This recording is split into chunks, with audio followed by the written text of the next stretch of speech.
সিলেটে বিদ্যুতের prepaid metre ব্যবহারকারীদের জন্য স্বস্তির খবর। মিটার রিচার্জ হচ্ছে, সার্ভার সংক্রান্ত জটিলতার অবসান হয়েছে বলে জানিয়েছেন সংশ্লিষ্ট দায়িত্বশীল কর্মকর্তা।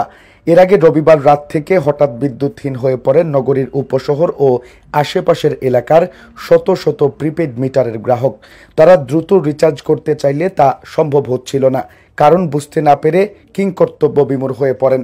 এমনকি বিদ্যুতের সংশ্লিষ্ট প্রকৌশলীর কার্যালয়ে বারবার কল দিয়েও কোনো জবাব পাচ্ছিলেন না তারা। সোমবার সকাল থেকে তারা ভিড় করতে থাকেন উপশহরের বিদ্যুৎ উন্নয়ন বোর্ডের বিক্রয় ও বিতরণ বিভাগ 2 এর কার্যালয়ে। কিন্তু উপস্থিত কর্মকর্তারাও সন্তোষজনক কোনো জবাব দিতে পারছিলেন না। অসন্তোষ বাড়তে থাকে। কেউ বলেন সার্ভার সমস্যা, কেউ বা মিটার পরিবর্তন ইত্যাদি। দুপুরের দিকে প্রায় 1000 খানেক গ্রাহক এই অফিসের সামনে অবস্থান নিয়ে বিক্ষোভ শুরু করেন। এক পর্যায়ে নির্বাহী প্রকৌশলী সহ অন্যান্য কর্মকর্তারা গোপনে অফিস থেকে সটকে পড়েন। পরে বিকেলের দিকে সেনাবাহিনী উপস্থিত হয়ে পরিস্থিতি নিয়ন্ত্রণ করে এবং গ্রাহকদের প্রয়োজনীয় কাজে সহযোগিতা করেন।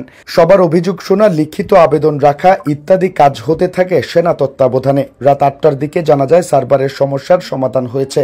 মিটার এখন রিচার্জ করা যাচ্ছে। সিলেট বিদ্যুৎ উন্নয়ন বোর্ডের বিক্রয় ও বিতরণ কেন্দ্র 2 এর নির্বাহী প্রকৌশলী শামস-ই আরিফিন বিষয়টি নিশ্চিত করেছেন। আষাঢ়ের এই তীব্র গরমে বিদ্যুৎবিহীন আরেকটা রাত কাটানোর যন্ত্রণা থেকে এখন মুক্তির আনন্দ বিরাজ করছে গ্রাহকদের মধ্যে।